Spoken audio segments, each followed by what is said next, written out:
I was just here in October 2 months ago and gave a mission report. So I tried to only put in things that took place in the last 60 days, and actually a lot has taken place, although I have a little bit from before. This is our mission report for December of this year. Temple Restored Ministry, which is partnering with Lighthouse, are very active in Ghana. Ghana is a country about the size of Oregon, and it has 27 million people, but 1/3 of them are living in extreme poverty. That's equal to or less than $1.25 a day. That is, every day they are battling to actually eat. They're not able to eat. And last time I was here, I told you that in the last 18 months, the Ghana CD has depreciated by about 50%. It's gone down from being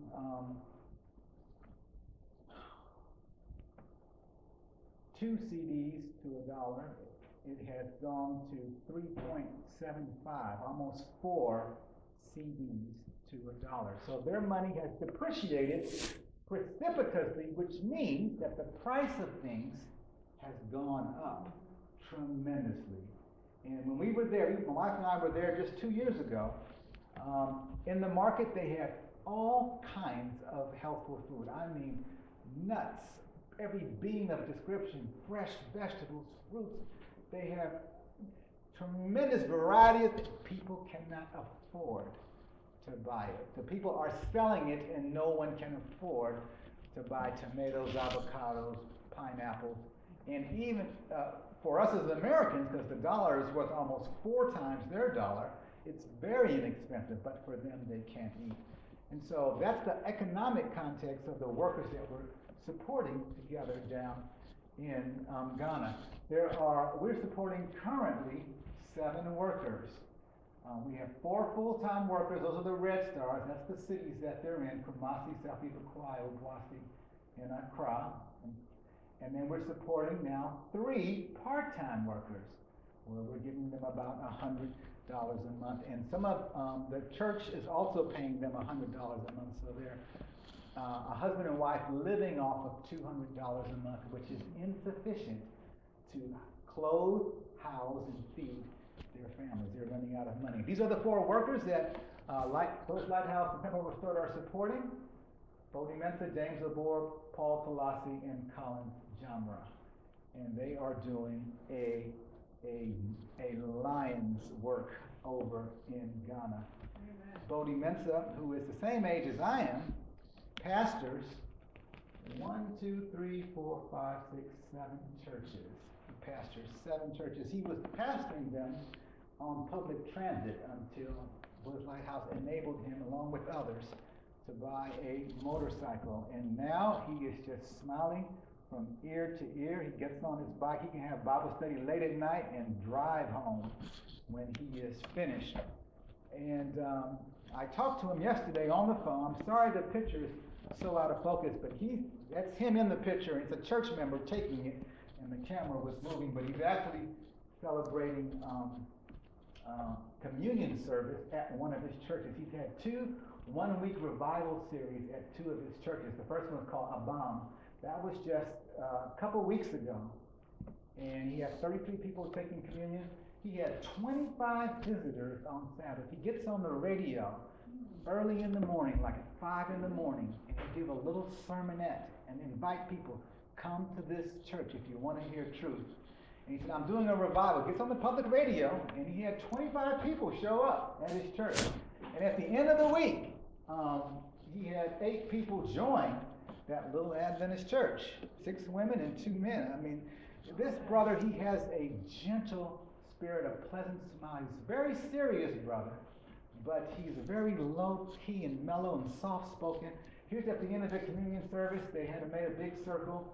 And the series that he preached that week, he told me yesterday, he preached on growth and grace, home and family life, pride, who is my neighbor, one thing thou lackest, and what is marriage. And he said the church is, that's one of his churches. He also does many other things. He does what a pastor does. He does funerals, he does marriages, he does counseling, and he did baby blessing And he told me, he sends me a report once a month.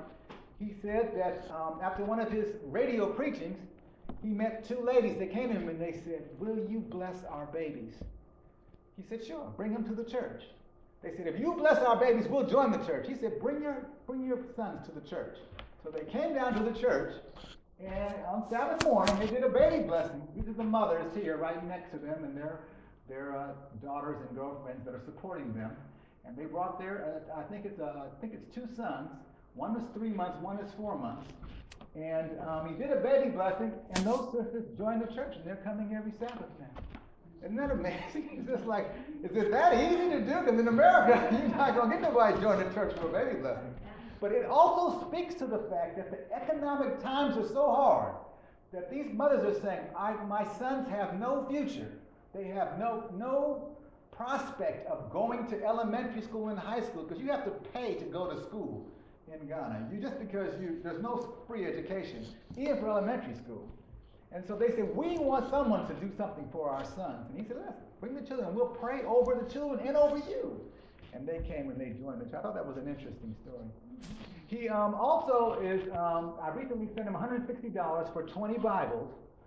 And my whole big thing with the Bible is this: don't give Bibles out indiscriminately. You need to make sure that people are going to come to church and they're staying at the church. And he said, don't worry about it, I got this. And he recently gave out 12 of the 20 Bibles. And as I said the last time I was here, it's just mind-boggling to us as people, but in Ghana, there are people that have gone to church all their life and never owned a Bible. Only the father has a Bible. The wife doesn't have her Bible. The children never own the Bible. They can't go home and study the Bible unless their father loans it to them. So for them to buy an $8 Bible, it's amazing. And so it's a tremendous ministry to be able to study with people and say, if you study this and you embrace it, we will give you a Bible. And people study it and say, I want this Bible. I'll keep this Bible. And so he recently gave out 7 of the 12 to one church. And although they're not showing their jubilance, they're actually very happy to receive those Bibles. And he has 8 more of the 20 that he's going to give out soon. The rest of the Bibles are going to be given out. And I have more Bible money now, but we're measuring it out, and we're trying to spread it out around through the different part and full-time workers. This is Collins Jamra, who has been really struggling recently at the church that he's pastoring. He only has one church, while Paul and Bodie have 7 and 8 churches. He only has one church, and that church has been sometimes 45 people, and then it goes drop down to 25 people. And then where are they? And then they come back. And we've been putting a little pressure on him to get out, do evangelism and more Bible work. And he recently, in the last 4 weeks, has done 2 series. One 10-day series at his own church, which is Acapariso, where he had 70 to 100 people attend every night. That's the screen that they put up with ropes and weights. And that's the sound system and the speaker system that he has. Lighthouse was able to purchase that for him. And as I mentioned last time I was here, they put these speakers up, and they have that amplification so loud you can hear it almost a quarter mile away. It is deafening. It'll pierce your eardrum. You cannot stand in front of that speaker when he's preaching. It is that loud. It'll break glass. And I always tell them, guys, don't have to have that thing cranked. They said, this is Africa. And they said, there's no rules to what we do, and we're preaching to the people that are in their homes, because you can be in your home and you can hear every word he's saying.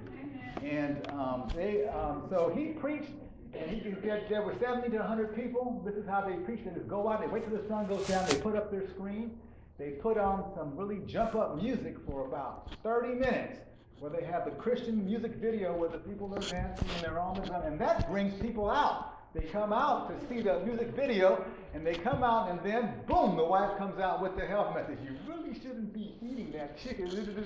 And then, after she has them mesmerized with the health message, the preacher gets up and preaches the word. This is the head elder there, Maxwell Boffo. He works for the government, who Collins' wife and him alternated on the help talk. They give a help talk every night. of the meetings. This is Collins giving his counseling. You see animated talking to, they have a blood pressure cuff that prior to the meetings, they just tell people, we'll take your blood pressure for free and give you counseling if you have high blood pressure, how you can get it down. And they have to pay to have blood pressure taken in Ghana, so they get a long line. When you say I'm going to give a free blood pressure, you get a long line of people. And that opens up all kinds of very good conversations because high blood pressure is epidemic in Ghana because people eat a lot of flour products, they don't drink any water, and they eat a lot of meat when they can get it. And so you have a lot of people with high blood pressure. And we just talk to them about eating more fruits and vegetables and greens and drinking more water. And he talks about stress and anxiety and anger that causes high blood pressure. Those blood pressure cuffs, by the way, they cost $40. We've been sending them, and it has electronic readout. You don't have to, you put it on, and it tells you what the blood pressure is. You don't have to follow a needle or anything. But I recently got an email from one of the young people. He's 29 years old, and he told me, I don't know how to use the blood pressure cuff. I want to learn how to do it. And I'm just like, all you have to do is strap it on and hit the start button. That's all you have to. There's nothing to learn. What you need to learn is what is high blood pressure, what is low blood pressure, and what counsel to give. And so we're actually going to prepare some training so that all the young adults at the church can use the blood pressure cuff. Collins did a second series, November 25th, and ended December 2nd, 8-day series in another city called Asante Bakwai, where he and another colleague, Eric Kwame, preached every night. They had a lot of people come out to that. So he is actually doing quite a bit of work. This picture was taken on a cell phone, and that's why it's so blurry. This is James Obor, and James Obor is a young man that was just an Adventist that loved the Bible, and he wanted to preach. And our partner in Ghana named Gabriel Brew told me, he said, Skeete, this guy can preach. He can do it. He's like 21 years old, but he has the ability. He can remember scripture. He has fiery delivery. He's interesting. And so he said, I want you to support him. So we started sending him $50 a month. This was about 9 years ago. And this young man developed into only fault that he's too long, he preached too long. And he works in Kumasi, the second largest city. And what they do during the day, the Bible workers, is that in the businesses, people are on the street selling things, and the people are there all day long. So they just take their Bible and they just go in there and they say, you want to have a Bible study? I guess so. I ain't got no customers. And they just open the Bible right there in the business, right on the street, and they start studying. Can I come back tomorrow? And they'll come back and they'll come back. And those that are interested, they become church members. That's what he's doing. He's at a business on the street. Sorry, the picture's blurry again. This is him at a church preaching. This is what happened just in the last 30 days, the month of November. He preached at several different churches around Kumasi. He's preaching about how to overcome sin. The church is meeting in an elementary school, which is where most Adventist churches meet. They rent a public school and they use one of the classrooms. That's his son. His son was born since we left. And as I told you last night, his name is Bezalel Skeete Obor, which was not our choice to have a child named after us. And but this young man's future is much brighter because his father is being supported. And so this kid he's fed, he's clothed, he goes to school, he's going to get a Christian education. If time should tarry, his future is much brighter because his father has a job. His mother, by the way, is a school teacher, so they have two incomes in their household. Those were some of the full-time workers. This is one of our part-time workers. He's new. His name is Nicholas Opong, and he, again, has just met a schoolgirl that's sitting on a school block after school. She has nothing to do. He's carrying 2 Bibles with her, and he says, you want to have a little Bible study? Sure. He hands her a Bible. He tells her what page to turn to, and he starts giving her a Bible study. Here is him again, Nicholas. These are 2 women that they braid hair. They have no business. They're just sitting. They're waiting for some lady to braid their hair. So he asks them if they want a Bible study, and he's giving them a study. Here he is again, a lady who's selling okra and fruits on the street that has no business. And it's very simple because most of the people in Ghana are Sunday-going Christians, and most of them don't have Bibles. So they've never held a Bible, and so they're like, hey, you got a Bible? Yeah, show me some things in the Bible. And so easily to get initial interest, but when you start coming to the testing truths, that's where the rubber hits the pavement. When you start talking about jewelry, when you start talking about the Sabbath, that's where you lose most of them. This is a family where Nicholas, that they were formerly strong Adventists, left the church entirely. He began to study with them, and he studied them back into the church. Another part-time worker is Philip Atamali. He's from way up north. He used to be a Seventh-day Pentecostal Assembly preacher, and graduated from ministerial school, but he had a terrible motorbike accident where he just damaged his body terribly. And then the leader of the Seventh-day Pentecostal Assemblies stole all the money and ran away with it. And there was a big dispute. And when he died, he left everything to his wife. And after that, the wife said, I'm keeping everything. And so the church split. And it was just a big mess. And he bumped into some Adventists. And these Seventh-day Pentecostals believe in soul sleep, that when you're dead, you're in the grave. They believe that people don't go to heaven at death, and they believe in the Sabbath. And when he met the Adventists, he said, you guys believe almost just like us, except you don't speak in tongues. And they began to study with him, and Philip actually gave up speaking in tongues, and he joined the historic Adventist church. And this is where he was working. This is called Bolgatanga. You see that? This is where the capital is across. To go from here on bad roads all the way to there takes you a whole day. Yeah, I'm talking about 16 hours. In America, it would take you about a 5-hour drive. But over there, it's just tremendous. And this northern part of Ghana is what's called Sahel. It's dry. They don't get rain up there. And it's very, very hard economically. And Bolgatanga is the capital of the Upper East region. And he had a little church up there that when he accepted Adventism, the whole church went with him. And they also accepted Adventism. And he gave up speaking in tongues and now teaches and practices the biblical position, and that that it's a known language, and he's doing a good work. This is his wife, Stella. He has 2 daughters. One daughter's name is Faith. The other daughter's name is Success. And he's had a 3rd child that passed away. This is another one of our part-time workers. His name is Israel Mensa Gothar. When Winnie and I were there 10 years ago, when this church was planted, Acapariso Church, I baptized his father. But his father subsequently left his wife with this little boy that was 15 years old. Now he's 25 years old. This young man is brilliant. He could be a physician, he could be an attorney. Whatever you tell him, his mind locks onto it. He's sharp, he's articulate, he writes probably on 12th grade level. I mean, his comprehension is excellent. He would be a university candidate. He has no money, he has nothing. He was, last time we went there 2 years ago, he was working as a security guard, being paid about $2 a day. It wasn't even enough to feed him. And it was night shift, getting bit by mosquitoes all night. He had to work on Sabbath. And he came to the evangelistic. I said, Israel, what are you doing? He said, I'm doing nothing. I'm about to die. I have no future. I have no hope. And we asked him, you want to work for the Lord? He said, I would love to work for the Lord.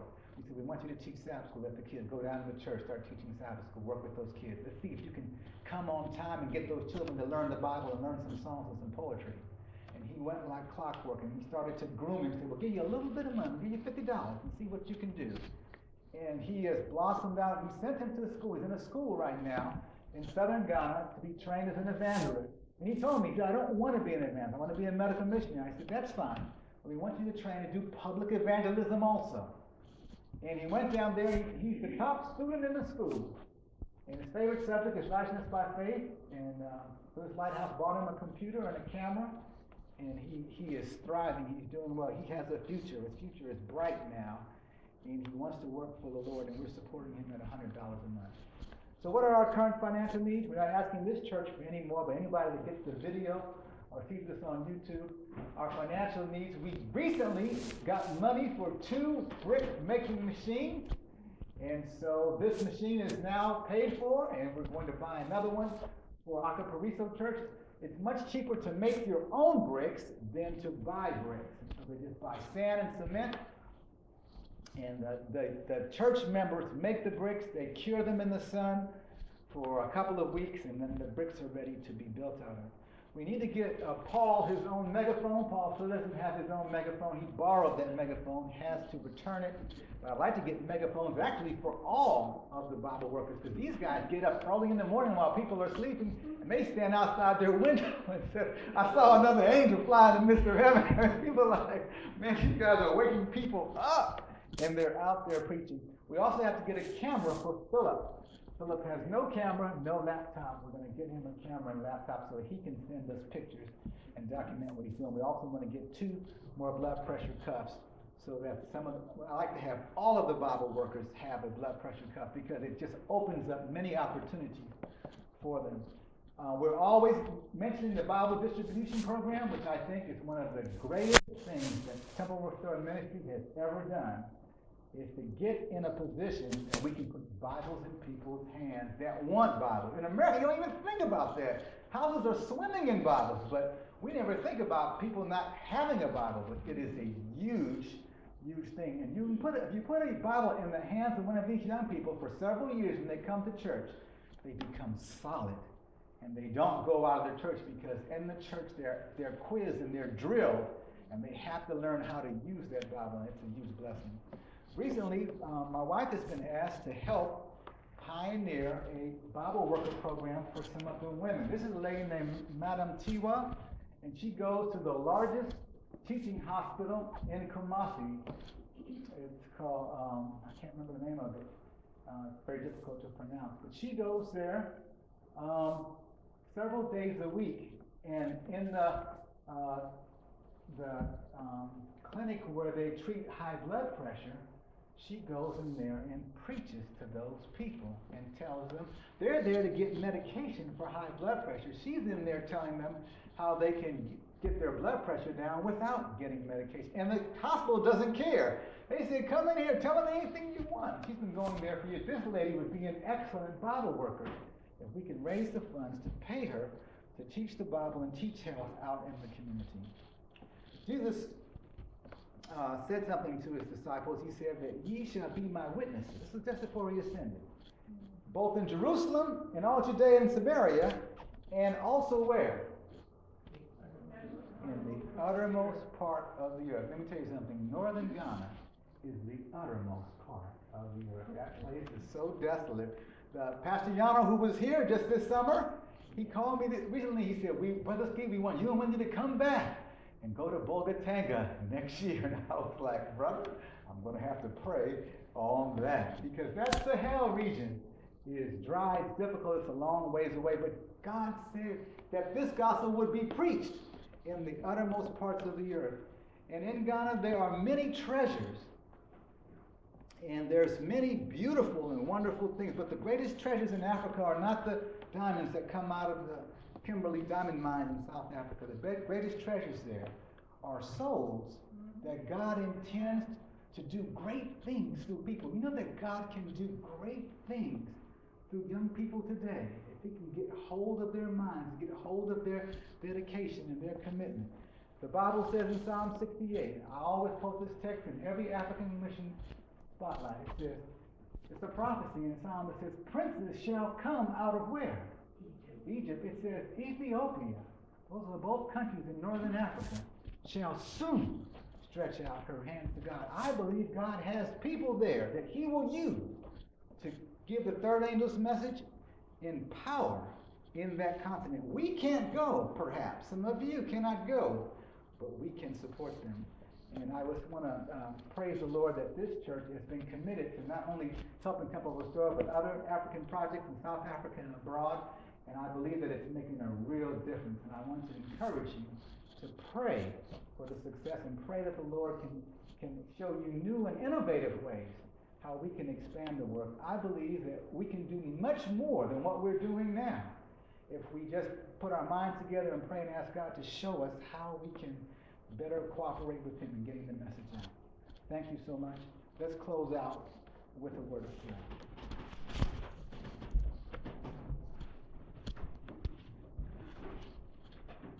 Our gracious Father in heaven, we are thankful that You are the one that's superintending the work. We know that you love these souls more than we do, and that you are trying to help us to get outside of our own self-talented preacher and our own doubts and lack of faith, and work and believe that you can provide and that you can expand the work that's going forth in these dark counties. We pray a blessing on this congregation here. We pray that you would prosper them spiritually, mentally, and physically. We pray that you would give them new vision and new purpose, and that they would also do a greater and wider work here in this dark part of Ohio and abroad. We pray that you would help us to cooperate with you to awaken others to the warfare that's going on to destroy their frontal lobes, and that you would teach us how we can better be stewards of the physical, mental, and spiritual powers that you've given us. Bless us as we separate out this Sabbath. Help us to keep your Sabbath holy and to come back next Friday, a full week's journey up the narrow way. It's our prayer we ask in Jesus' mighty name. Amen.